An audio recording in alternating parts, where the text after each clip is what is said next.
அதற்கென்று article 341 article 342 என்ற 2 உறுப்புகளை இணைக்கிறார். 341 பட்டியல் சமூகத்தை பற்றியது, 342 பழங்குடியின மக்களை பற்றியது.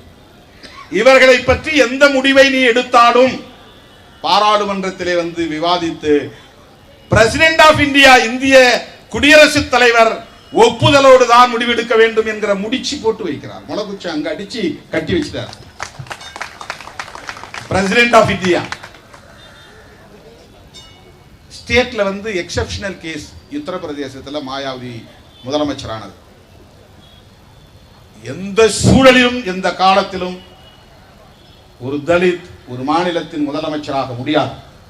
இதை விவாதித்தால் ஏன் பாராளுமன்றத்தோடு இந்த அதிகாரம் இணைக்கப்பட்டிருக்கிறது என்பதை புரிந்து கொள்ள முடியும். இதை போய் மாநில அரசுகிட்ட நமக்கு திமுக அரசு மீது நம்பிக்கை இருக்கிறது சரி, ஆனால் திமுக அரசு என்பது நிலையானதல்ல, மாநில அரசு தான் நிலையானது. மாநில அரசுங்கிறது பெர்பெச்சுவேட். கட்சிகள் வந்து வரும் போகும், அது வேறு. சமூக நீதியின் மீது நம்பிக்கை உள்ளவர்கள் வருவார்கள் போவார்கள், அது வேறு. மாநில அரசு எந்த சூழலிலும் ஒரு தலித்தை முதலமைச்சராக ஏற்றுக்கொள்ளுகிற நிலை இங்கே இல்லை, வர முடியாது.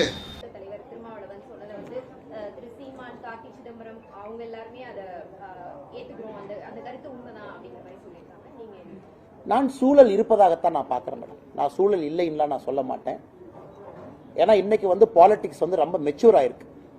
குறிப்பா வந்து தமிழ்நாட்டில் வந்து தலித் அப்படின்னு ஒரு தலைவர் அடையாளப்படுத்திட்டா மற்ற சமுதாய ஓட்டு போட மாட்டாங்களா, அது போன்ற நல்லவர்களுக்கு வாய்ப்பு இல்லையா? நான் கண்டிப்பா நான் அப்படி பார்க்கல. இதெல்லாம் கக்கனையா வாழ்ந்த பூமி, நல்லவர்களுக்கு இங்க இடம் இருப்பதாகத்தான் நான் பார்க்கிறேங்க. அதனால அண்ணன் திருமாவளவன் அவர்கள் சொல்லியிருக்கக்கூடிய கருத்துல எனக்கு உடன்பாடு இல்லை. அவர் 2026 கொஞ்சம் சீட் அதிகமா கொடுப்பாங்களான்னு கொஞ்சம் ட்ரை பண்றாருன்னு நினைக்கிறேன். மற்றபடி என்னை பொறுத்தவரை தலித் சமுதாயம் அரசியல்ல மேல வர வேண்டும், அதுல எந்த மாற்று கருத்தும் இல்லை. இந்தியாவில் எத்தனையோ இடத்துல பாரதிய ஜனதா கட்சி அந்த வாய்ப்பை நாங்கள் உருவாக்கி கொடுத்துருக்கோம். எத்தனையோ இடத்துல நான் உதாரணத்தை சொல்லலாம். ஒரிசால உங்களுக்கு தெரியும், இன்னைக்கு ஒரிசாவுடைய முதலமைச்சர் யாருன்னு பாருங்க, பழங்குடி இனத்தை சார்ந்தவர், எஸ்டி கம்யூனிட்டியை சார்ந்தவங்க இன்னைக்கு ஒரிசாவுடைய முதலமைச்சராக இருக்கிறாங்க. இந்தியாவுடைய அரசியலமைப்பு பாருங்க, பாரதிய ஜனதா கட்சி முன்னோடியா இருக்கிறோம்.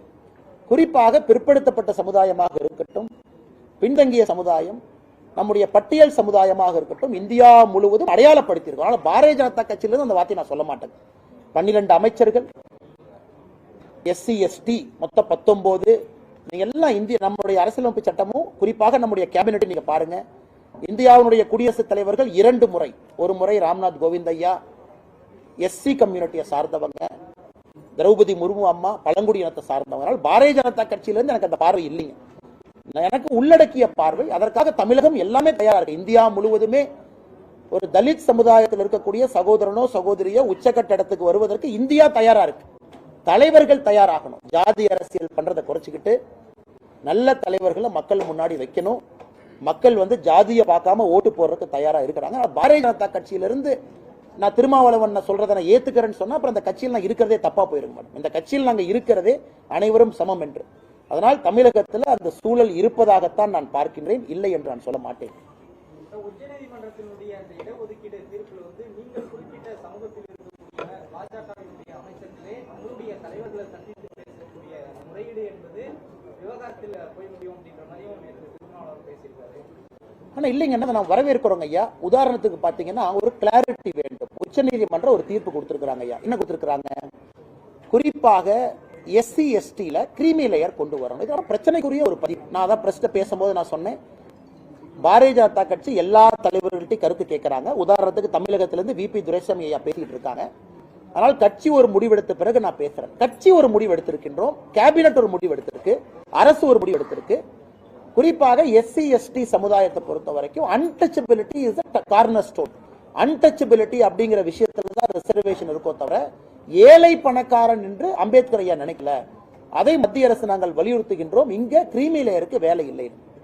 அதற்கு பாரதிய ஜனதா கட்சியை சார்ந்த பட்டியல் சமூகத்தை சார்ந்த எம்பிக்கள் எல்லாம் பிரதமர் ஐயாவை பார்த்து பார்லிமெண்ட்ல கோரிக்கை வைக்கிறாங்க. உச்சநீதிமன்றம் வந்து ஒரு அறிவுறுத்தலாக எப்படி சொல்லி இருந்தாலும் கூட கிரீமி லேயரை அரசு ஏற்கக்கூடாதுன்னு சொல்லியிருக்காங்க. அது எந்தவித தவறும் இல்லையே. ஒரு கட்சியில் இருக்கக்கூடிய சமுதாயம் தன்னை ரெப்ரசன்ட் பண்றாங்க. அதனால் இது பாருங்க, இந்த கிளாரிட்டி 2 நாள்ல கொடுத்துட்டோம். முற்றுப்புள்ளி சர்ச்சைக்கு 2 நாள்ல வச்சுட்டோம். அதுவும் தெளிவாக அஸ்வினி வைஷ்ணவ் அவங்க சொல்லியிருக்கிறாங்க, நாங்கள் இதை ஏற்றுக்கொள்ள போவது இல்லை. இது எந்த விதத்துல திருமாவளவன் தவறுன்னு சொல்றாங்கன்னு எனக்கு தெரியலங்க. India's #1 AI empowered institution, JKKN. Admissions open for engineering, pharmacy, allied health sciences, arts, nursing and dental. JKKN Institution, Kumarapalayam.